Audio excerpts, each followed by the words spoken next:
यहाँ उपस्थित सभी आदरणीय साथी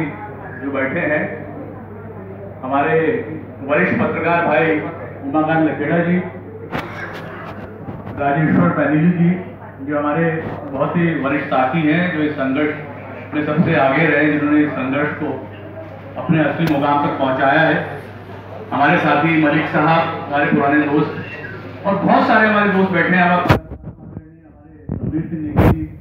हमारे सभा के अध्यक्ष है, अलकनंदा के विनोद ढोंडियाल जी, और बहुत अभिनव करुणा जी, जिनका बहुत बड़ा योगदान रहा है, वरिष्ठ पत्रकार हमारे बीच में है, विनोद ढोंडियाल जी हैं। बहुत सारे दोस्त हमारे बीच में, कईयों को मैं नाम नहीं ले पा रहा हूँ, माफी चाहूंगा। लेखवार जी भी बैठे थे, प्रणाम लेखवार जी, और हमारे रामचंद्र नेगी जी हैं। बहुत लोगों के नाम ले नहीं पा, हमारी बहन जो भी बोली, हमारे भाई पहले माइलस्टोन के श्री नेगी जी, एस सूरवीर सिंह नेगी जी, और सभी साथी जो यहाँ बैठे हैं, हमारे पोखरियाल साहब जो हमारे सामाजिक सरोकारों से जुड़े हुए, बहुत सारे लोगों का नाम नहीं ले पा रहा हूँ। तो साथियों, मैं आज मुझे बेहद खुशी है कि आज डोबरा चाटी पुल बनाओ संघर्ष समिति में जिन लोगों ने काम किया, जिनके योगदान से ये पुरानी मांग अंततोगत्वा अपने सफल मुकाम तक पहुंची है, उस पर ये बैठक बुलाई गई है और उन लोगों का आभार प्रकट करने के लिए बुलाई गई है। तो मैं पैनोली जी का विशेष तौर पर आभार प्रकट करता हूं कि उनके अंदर कम से कम उन्हें इतना ख्याल आया, ख्याल तो रखते ही है, लेकिन उनका इतना ख्याल आया कि उन्होंने इसको अपना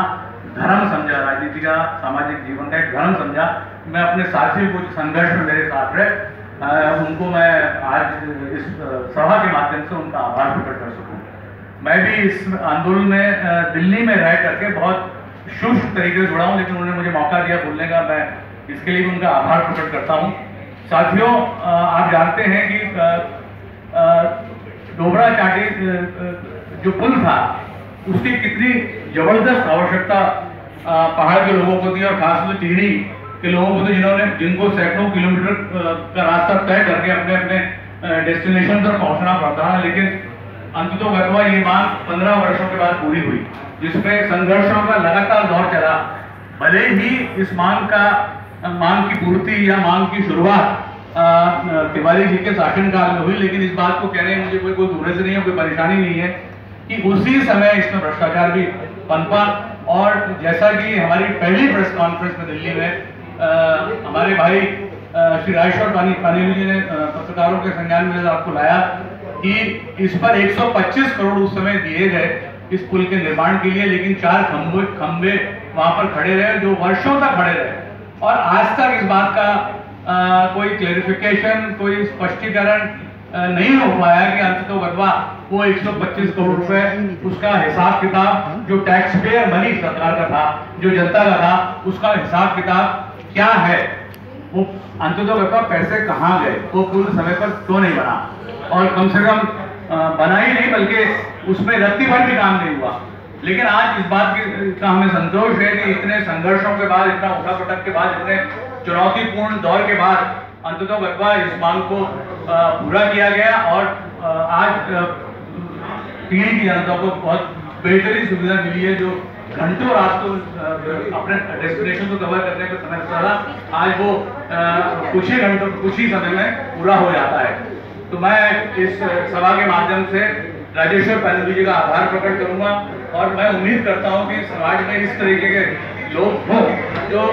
वहाँ के जन सरोकारों से जुड़े और अपने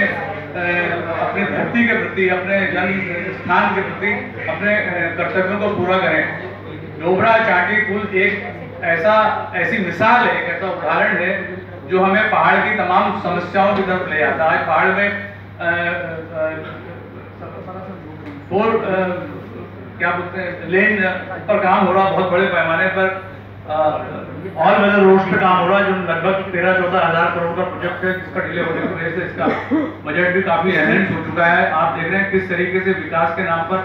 जो अनफ्रेंडली विकास के नाम पर, वहां पर किस तरीके से वहां के जो रिसोर्सेज, नेचुरल रिसोर्सेज हैं, किस तरीके से उनको नुकसान पहुंचाया जा रहा है। बड़े पैमाने पर पेड़ों का कटान हुआ, उसके बाद आपने देखा होगा जो वहां से मक निकल रहा है, सिल्ट निकल रहा है, उनको गंगा में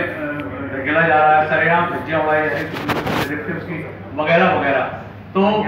इस पर भी हमें चिंता व्यक्त करनी है, लेकिन इसके साथ साथ मुझे इस बात की बेहद खुशी है कि अंततोगत्वा टिहरी की लंबित पड़ी इस डिमांड को पूरा किया गया। राजेश पैनुली, आप सब साथियों, टिहरी जन विकास परिषद या टिहरी के लोगों के संघर्षों ने अंततोगत्वा अपना नतीजा दिखाया और इतने बड़े पैमाने पर भ्रष्टाचार के बावजूद अंततोगत्वा ये मांग पूरी हुई है। और इसी तरीके से अगर संघर्षों को फलीभूत किया जाएगा तो मैं समझता हूं कि हम सब साथियों को अपने जन्म स्थान के प्रति संघर्ष को आगे बढ़ाते हुए इस प्रकार के सवालों, जन सरोवर के सवालों पर हमेशा चैत रहना पड़ेगा, संघर्षों को आगे बढ़ाना पड़ेगा। और डोबरा चांडी पुल को मैं एक मिसाल के तौर पर इसे